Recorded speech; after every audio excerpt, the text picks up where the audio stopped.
va être avec Stéphane Clerget, pédopsychiatre, pour parler de l'inquiétude des parents. Faut-il parler de ces affaires à ses enfants? Que leur dire au quotidien pour les protéger et sans créer une grande anxiété? Bonjour Monsieur Clerget. Bonjour Pascal Pau. Merci d'être avec nous. J'imagine ce soir, par exemple, si j'avais un garçon, une fille de 5 ans, 6 ans, 7 ans, et qui est au contact de personnes à l'école, un professeur, un instituteur, et puis également dans le périscolaire. Comment je lui parle des possibles incidents qui existent aujourd'hui? Incident d'ailleurs n'est pas le bon mot, crimes qui peuvent exister. Et d'abord, est-ce que je lui en parle ou est-ce que je ne dis rien? Autrefois, quand vous étiez enfant, c'est-à-dire au XXe siècle, on mettait déjà un peu en garde les enfants en leur disant « n'accepte pas les bonbons d'un étranger », mais ça s'arrêtait là. Aujourd'hui, les temps ont changé, les prédateurs aussi ne ressemblent plus spécialement à M. le Maudit, et donc on est obligé maintenant d'informer les enfants, surtout qu'ils ont accès très tôt aux réseaux, Snapchat, TikTok, qui sont du pain béni pour les prédateurs. Et les parents doivent déjà comprendre eux-mêmes la stratégie, le processus de ces prédateurs. Les anglo-saxons parlent de grooming. Qu'est-ce que c'est le grooming? C'est toute cette approche pour abuser sexuellement d'un mineur. Ça commence par évidemment le repérage. On s'inscrit à l'école comme animateur. Et puis, on crée un lien particulier avec un enfant qu'on repère parce qu'il est un peu plus isolé, un peu plus fragile. Et donc, on lui fait des compliments, on lui fait des cadeaux, on lui fait des confidence, et puis on l'isole, on parle de secrets entre nous, on essaie de l'éloigner des copains, et puis on le désensibilise progressivement avec des contacts physiques qui paraissent anodins, mais toujours plus rapprochés. On parle de sexualité, et enfin l'emprise se renforce par le chantage, par la menace avant l'agression sexuelle proprement dite. Il faut que les parents comprennent ça, et pourquoi pas expliquer avec des mots adaptés à l'âge de l'enfant ce processus-là pour les mettre en garde. Donc bien leur dire un adulte ne doit pas te demander le secret, si un adulte te fait des cadeaux, tu dois m'en parler, inviter évidemment l'enfant à pas monter dans la voiture d'un inconnu, mais aussi l'enfant qui a maintenant son téléphone doit prévenir les parents à chaque fois qu'il y a un changement d'emploi du temps et que ça implique un adulte. Monsieur Clerget, donc, qui est avec nous, Stéphane Clerget, pédopsychiatre, pour parler de l'inquiétude des parents. Et ça tombe bien, si j'ose dire, puisque Clotilde est avec nous, elle a 29 ans, et Clotilde est une mère. Bonjour Clotilde. Oui, bonjour Pascal. Vous nous appelez d'où, Clotilde? Banlieue de Lyon. Vous avez 29 ans, donc vous êtes une jeune mère, j'imagine. Quel âge a votre fils ou votre fille? Nous, on a 3 enfants qui ont 5, 3 et 1 an. Donc, 5, 3 et 1 an à 29 ans, donc effectivement, voilà. vous n'avez pas chômé, vous avez bien travaillé. Bon, alors 1 an, évidemment, on ne parle pas. 3 ans, est-ce qu'on parle? C'est difficile, j'imagine, 3 ans, de dire quelque chose à un enfant de 3 ans. Non, mais écoutez, ça commence quand même déjà. Nous, on a un garçon ici, un garçon. Ça commence déjà par la découverte de l'intimité. Voilà, respecter le corps de l'autre, respecter son propre corps. Je vous arrête parce que la liaison n'est pas bonne. Vous parlez en FaceTime ou vous parlez non pas en FaceTime. Est-ce que vous avez le téléphone à l'oreille, Clotilde? Voilà, vous avez le téléphone à l'oreille ou vous parlez avec... Ça vient de couper, on va la rappeler. Voilà. 3 ans, est-ce qu'on parle, Stéphane Clerget, à un enfant de 3 ans? on peut toujours lui parler, mais ce qui est important, c'est déjà commencer à lui apprendre les toutes petites notions de pudeur. C'est-à-dire qu'il se promène tout nu, ce qui est bien normal à 3 ans. On peut commencer à l'inviter à mettre un pantalon, c'est-à-dire une culotte ou quelque chose, un slip. L'idée, c'est qu'ils comprennent qu'il y a des zones un peu particulières dans le corps humain. Donc on commence l'apprentissage du caractère un peu sacré de certaines zones. 5 ans, en revanche, effectivement, là, il y a une compréhension totale. On peut tout dire. C'est-à-dire que si quelqu'un te demande de ne te déshabiller, s'il te touche, etc., là, on peut faire passer des messages. Ce que font déjà certains parents, en expliquant qu'effectivement, on ne doit pas lui toucher le zizi, la zézette ou les fesses. Donc les parents, maintenant, commencent à dire les choses. Est-ce qu'il y a un risque pour un enfant à ce qu'il interprète mal ce que lui disent les parents et à surinterpréter ce qu'on pourrait lui faire, qui ne sont pas forcément des actes criminels, mais qui, du fait de l'anxiété des parents, à juste titre, ou des conseils des parents, peut être mal interprété. Oui, bien sûr, c'est des notions très, très délicates, et c'est pour ça qu'il faut discuter plus avant avec l'enfant, mais si l'enfant nous signale quelque chose, on peut ensuite engager la conversation sur le sujet. Il ne s'agit pas non plus de créer un stress énorme chez l'enfant, que l'enfant refuse tout contact avec ses camarades. La parole des enfants, c'est difficile parce que, évidemment, on se souvient tous du dossier Outreau, où les enfants là, la parole n'avait pas été suivie. Hein. Oui, mais attendez, les enfants ont dit n'importe quoi. Aussi. C'est ça que je veux dire. Dans le dossier là, Outreau, c'est pas le cas. Voilà, là c'est pas le cas. Mais dans le dossier Outreau, c'est pour ça que c'est difficile la parole des enfants. Les enfants ne disent pas, je m'adresse aux pédopsychiatres, les enfants ne disent pas toujours la vérité. Et d'ailleurs, j'ai le sentiment que le dossier Outreau, d'une certaine manière, a fait reculer la parole des enfants et qu'une des raisons de la situation qu'on vit aujourd'hui, c'est précisément parce que cette parole des enfants a été dévalorisée ces dernières années du fait du procès Outreau. Est-ce que je me trompe ? C'est un sujet compliqué. Les enfants disent leur vérité, à chacun sa vérité, ou ils disent en tout cas ce qu'ils pensent être la vérité. Et puis bien sûr, à partir d'un certain âge, ils peuvent mentir, parce qu'on leur a dit de mentir, par exemple.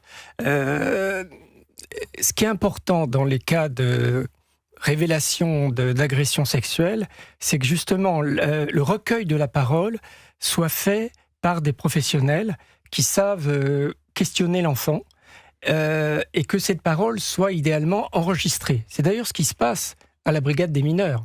C'est-à-dire que quand on a un doute, il vaut mieux amener l'enfant à la brigade des mineurs, qui vont l'interroger et qui vont filmer. Parce que ça évite d'abord plusieurs interrogatoires successifs, parce que c'est à ce moment-là que la parole se délite. C'est finalement quand nous-mêmes, on vient faire des interprétations, quand on fait dire, redire, quand on va commencer à influencer ce qu'il peut avoir envie de dire, que la parole peut devenir un peu n'importe quoi. Donc, et on se souvient du film Police, d'ailleurs, qui est très intéressant, que vous avez sans doute vu. Bon, vous êtes un professionnel. Vous pouvez évaluer avec certitude si l'enfant raconte des histoires ou s'il dit la vérité ? Certitude, non, c'est trop ambitieux. Mais oui, j'ai compétence à percevoir, comme d'autres pédopsychiatres ou professionnels de l'enfance, ou comme les policiers de la brigade des mineurs, à ressentir, à percevoir, à comprendre, à valider la véracité des propos, oui. Ah oui, parce que c'est essentiel. Oui. Évidemment, parce que c'est le début d'une affaire et vous êtes au cœur de cela. Je ne sais pas si d'ailleurs vous êtes de temps en temps alors amené, ce qu'on est amené avec... Est-ce que la police demande qu'un pédopsychiatre soit là pour valider ? Je ne sais pas comment ça se passe. Semble-t-il ce qui s'est passé aussi dans ce dossier où il y a eu des examens légistes, si vous voulez, et des examens psychologiques. Donc il y a sans doute eu un expert à Toulouse qui a examiné l'enfant. Nous sommes avec Roch qui est agriculteur. Bonjour Roch, et vous avez des jeunes enfants. Oui, bonjour Pascal. Vous avez 3 enfants, Roch. Exactement, oui. Et ces 3 enfants, est-ce que vous les sensibilisez à la possibilité qu'ils soient agressés sexuellement ? L'expression est un peu forte, mais en tout cas, qu'il y ait des choses, des gestes inappropriés, je vais le dire comme cela, pour les jeunes enfants qu'ils sont. Alors, le plus possible, on essaye de préserver l'innocence de nos enfants le plus longtemps possible. En revanche, on leur apprend que leur intimité, c'est sacré et que personne ne doit y toucher. Donc, c'est ce qu'on essaye de se fixer. Effectivement, par contre, sur tout ce qui se passe dans l'actualité, il faut les préserver le plus possible. Faire attention qu'à l'école, ils ne soient pas au courant de choses dont ils n'ont pas à être au courant, etc. Préserver le plus possible leur innocence, tout en leur disant que leur intimité, c'est sacré et que personne ne doit y toucher. Est-ce que vous les interrogez ou est-ce que vous attendez que ce soit eux qui viennent vers vous ? S'il n'y a pas de problème, on n'a pas forcément besoin de les interroger, mais j'avoue ne jamais avoir été confronté à ça, donc pour l'instant je remercie le ciel. Mais non, s'il n'y a pas de suspicion, c'est pas la peine de les interroger, je pense. Je pense que, comme vous, je parle d'ailleurs sous le couvert de Monsieur Clerget, qui est pédopsychiatre. Est-ce que c'est la bonne attitude qu'a Roch de ne pas solliciter, quand il ne s'est rien passé, des questions qui pourraient créer une forme d'anxiété pour l'enfant ? Oui, tout à fait. Après, on peut évidemment remarquer des comportements un peu bizarres. Si un enfant, par exemple, commence à avoir des jeux érotiques inadaptés pour son âge, ça peut être le signe d'une agression sexuelle. Il peut y avoir des enfants dès l'âge de 5 ans, 6 ans qui regardent des jeux érotiques ou des images érotiques, par exemple, sur un portable qui vont se tripoter trop fréquemment par rapport à la normale, ou qui vont parler de ce sujet-là de manière un peu excessive. À partir de quel âge ? Ça peut être à partir de 5 ans, mais quand effectivement, ça c'est un signe possible justement d'enfant qui a été agressé sexuellement. Il n'y a pas un signe unique, mais ça c'est des éléments qui peuvent nous questionner. Roch est agriculteur à 17h18, il est sur Antenne d'Europe 1 avec nous, avec les 3 enfants qui sont les siens. Vous êtes agriculteur, donc a priori vous habitez plutôt à la campagne. Oui, tout à fait. Et Pardonnez-moi. Je pense qu'après, en tant que parent, il faut aussi surveiller de très près les fréquentations de nos enfants. Mais là, ils sont petits pour le moment. Ouais, mais ça commence assez tôt. L'aîné à quel âge ? 5 ans. Du moment où nos enfants sont pas sous notre toit, que ce soit à l'école, chez des amis, etc., faut être extrêmement prudent. Si on connaît pas la famille des amis, on n'envoie pas nos enfants dormir chez eux. Mais vous avez parfaitement raison. Mais par exemple, vos enfants, ça leur arrive de dormir chez des amis ? Vu leur petit âge, pour l'instant, non. Les grands-parents, quand il faut les garder, ou des oncles et des tantes, mais pas plus. Non. Je pense que les enfants ont besoin du plus possible de leur papa et de leur maman et de pas être gardés partout, tout le temps. Et encore une fois, préserver l'innocence des enfants. Vos enfants sont dans le privé ou dans le public ? Alors moi, ils sont même dans le hors contrat catholique, donc c'est encore ni privé ni public, c'est le hors contrat catholique, c'est tenu par des religieuses où il y a une éducation intégrale qui est donnée, aussi bien les savoirs fondamentaux que le catéchisme, apprendre à penser par soi-même, etc. Donc c'est un choix que vous avez fait, c'est un choix onéreux.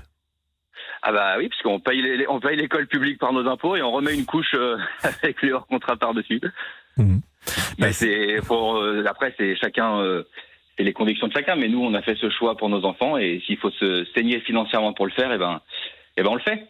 C'est intéressant parce qu'il est possible que beaucoup de gens comme vous, ces prochaines années, se tournent vers l'école hors contrat parce qu'ils ne sont pas forcément contents ou satisfaits de l'école publique. Et ça pose aussi évidemment un problème. L'école publique, c'est une chose, mais enfin, il y a quand même les affaires qui ont secoué récemment la mairie de Paris avec la petite enfance, où quand même, là déjà, on se pose énormément de questions avec tout un tas de gens qui visiblement ne sont pas on va dire, formés pour faire les métiers qu'ils doivent accomplir auprès des enfants, avec des règles qui n'existent pas vraiment, notamment en termes de contrôle, etc. C'est quand même... Voilà, moi je sais pas, quand j'entends tout ça depuis quelques jours maintenant, je ne suis pas parent, mais je pense à Laurent Tessier qu'on connaît bien, qui a une fille qui est assez jeune, et j'ai parlé avec lui de ça l'autre jour. Mais bon Dieu que c'est dur d'être parent aujourd'hui quand on a des enfants. Moi, personnellement, je serais stressé en permanence. Mais je vous le dis franchement. Là, faut pas tomber là-dedans. Faut pas tomber là-dedans, mais c'est dur, quoi. C'est dur. D'abord, on peut être stressé pour tout aujourd'hui. Oui, d'accord, mais enfin quand même. Une guerre qui arrive, on peut être stressé. Votre enfant va à l'école le matin, vous savez pas si elle revient le soir. Voyez ce qui vient de se passer. Il y a une question de tempérament. Je veux pas céder non plus à ce type de comportement. Je vous remercie, Roch. Merci Pascal. Merci. Je peux rajouter un point un peu plus politique. Je vous en prie. Je vous entends concernant aussi les émeutes après la victoire du PSG, etc. Et cette affaire de la pauvre Liana, dont je veux assurer les parents de mes prières et de mes pensées. Mais les magistrats, c'est une chose. On sait qu'ils sont plutôt un peu laxistes, mais c'est le pouvoir politique qui vote la loi et l'échelle des peines. Et c'est au pouvoir politique, c'est-à-dire aux députés, de voter des lois pour que les magistrats n'aient pas le choix que de condamner forcément à des peines lourdes. C'est le pouvoir politique qui est responsable et c'est aux Français de voter pour des politiques qui votent des lois sévères pour resacraliser la vie humaine et que toute personne qui attaque une vie humaine, que ce soit une simple agression, un viol ou que ce soit, dorme le soir même en prison pour préserver la vie humaine dans toute sa dimension. Eh bien, je partage à 100% ce que vous venez de dire. Il est 17h22.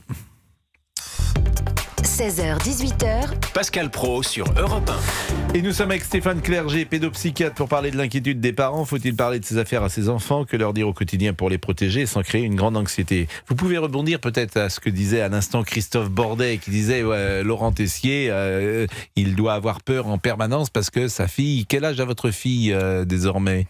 Elle a 6 ans. Bon, elle a 6 ans. Et moi, je refuse de tomber dans une anxiété XXL. Heureusement, parce que l'anxiété n'a jamais protégé personne. Et le stress excessif, encore moins. Et c'est vrai que la vie, c'est du risque, mais la vie est comme ça. Donc il faut donner, en tout cas, protéger son enfant quand il a besoin qu'on soit à ses côtés. Mais le protéger, c'est aussi lui donner les moyens de se protéger lui-même par l'information, par une information vraie et en lui communiquant des éléments de protection. Si tu as l'impression qu'on te suit dans la rue, tu rentres dans un commerce et tu demandes à parler au vendeur. Si sur Facebook, enfin non, c'est plus Facebook maintenant, mais sur TikTok, quelqu'un demande ton nom et ton adresse, tu me le dis tout de suite. Enfin, il faut donner à l'enfant des armes pour se protéger. Ce qui est terrible, c'est les conséquences pour ces enfants agressés, 5 ans, 6 ans, 10 ans, 12 ans, 13 ans, combien la vie est fracassée. C'est ça qui me frappe quand j'entends des gens, des adultes qui ont 40, 50 et parfois davantage, les conséquences qui sont présentes au quotidien. Vous avez raison, et c'est d'autant plus dramatique, puisque j'en rencontre aussi, quand au moment où ça s'est passé, ça n'a pas été reconnu et condamné. La reconnaissance de l'agression, la condamnation de l'agresseur, ça ne suffit pas évidemment, mais c'est fondamental. C'est un début de réparation. C'est un début de réparation. Il ne faut pas s'arrêter à ça. On le sait trop dans l'affaire récente où un jeune s'est suicidé quand son agresseur est sorti de la prison. Donc on voit que la condamnation, ça ne suffit pas et que parfois la prise en charge doit se faire sur la durée. Mais bien sûr, c'est pas par hasard que c'est considéré comme un crime. Je voudrais quand même ajouter, c'est que c'est bien aussi de protéger les mineurs des adultes, mais il faut pas oublier qu'il y a malheureusement des agresseurs qui sont eux-mêmes des mineurs. Et il faut aussi faire attention aux grands frères, aux grandes sœurs, on n'y pense jamais, aux cousins, aux cousines.